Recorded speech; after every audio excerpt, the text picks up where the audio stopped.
15 જૂન એક જ ધૂન. આ સૂત્રો છેલ્લા કેટલા દિવસોથી ગુજરાતના ખૂણે ખૂણે પૂંજી રહ્યું હતું.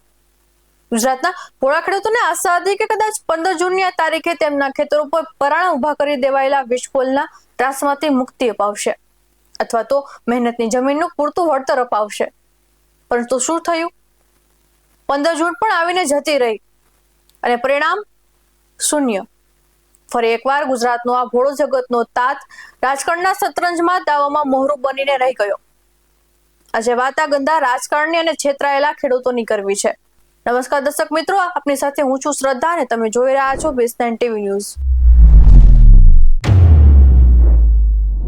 સુરત હોય કે બારડોલી, કચ્છ, મોરબી હોય કે જુનાગઢ કે પછી જામ દ્વારકા, આખા ગુજરાતમાંથી હજારો ખેડૂતો પોતાના હક માંગવા પોતાની કાળી મજૂરીની જમીનને બચાવવા માટે ઘરબાર છોડીને નીકળ્યા હતા.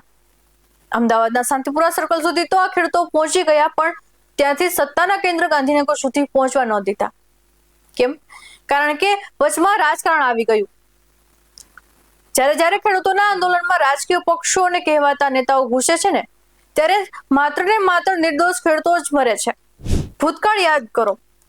બોટાદના હળદરમાં જ્યારે કાળદા સામે આંદોલન શરૂ થયું ત્યારે પણ ખેડૂતોની વહારે આવવાનો ઢોંગ કરતા નેતાઓ પહોંચી ગયા હતા.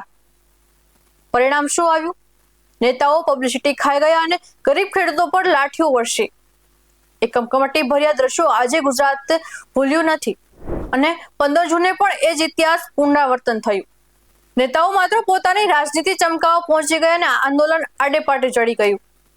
ગુજરાતનું રાજકારણ આટલી હદે ગંદુ હશે ને આવી આશા નહોતી. જે ખેડૂત તમારા ને મારા સુધી અન્ન પહોંચાડે છે તેને ન્યાય આપવાના નામે તમે આવી ગંદી રાજનીતિ રમો છો. શરમ આવી જોઈએ.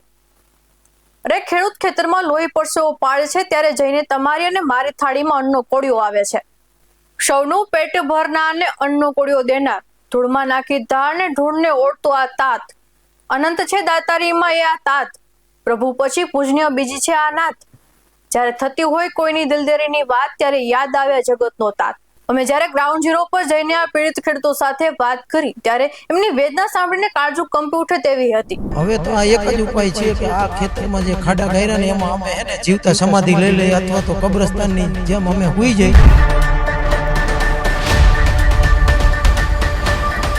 ખેડૂતોનું કહેવું છે કે જો આ ખાનગી કંપનીઓ દેશની જનતાને મફત વીજળી આપતી હોય, દેશના મફત વિકાસ માટે કામ કરતી હોય તો અમે અમારા ખેતરોમાં થાંભલા નાખવા દેવામાં કોઈ વાંધો નથી. અમે દેશ માટે જમીન કુરબાન કરવા તૈયાર છીએ. પણ અહીં તો ખાનગી કંપનીઓ પોતાના અબજો રૂપિયાના નફા માટે અમારા પાક અને જમીનનો ભોગ લઈ રહી છે. બસ આજ ને સંગત વળતરની માંગ સાથે ખેડૂતો ગાંધીનગર રજૂઆત કરવા જવાના હતા. પણ એ ભોળા ખેડૂતોને ક્યાં ખબર હતી કે રાજકીય ગીજડાઓ તેમના સપનાઓ અને આશા પર આવીને ત્રાટકશે. આજે BS9 ન્યૂઝના માધ્યમથી અમે તમામ પક્ષોના રાજકીય નેતાઓને પૂછવા માંગીએ છીએ કે શું આજ છે તમારા રાજકીય પાસા? જ્યારે ચૂંટણીઓ નજીક આવે અથવા પોતાની રોટલી શેકવી હોય ત્યારે ખેડૂતોને આગળ ધરીને તમે શતરંજની ચાલ ચાલવાનું બંધ ક્યારે કરશો? યાદ રાખજો, જ્યાં સુધી નેતાઓ આવા ગંદા ખેલ બંધ નહીં કરે ત્યાં સુધી લોકશાહીના ચોથા સ્તંભ તરીકે અમે તમને સત્યનો અરીસો બતાવતા રહીશું. ખેડૂતોના નામે થતી રાજનીતિને ખુલ્લી પાડતા રહીશું. સત્યની કસોટી પર કસીને દરેક સમાચારનું સચોટ વિશ્લેષણ આ જ રીતે તમારા સુધી પહોંચાડતા રહીશું. ત્યાં સુધી જોતા રહો BS9 TV ન્યૂઝ. નમસ્કાર.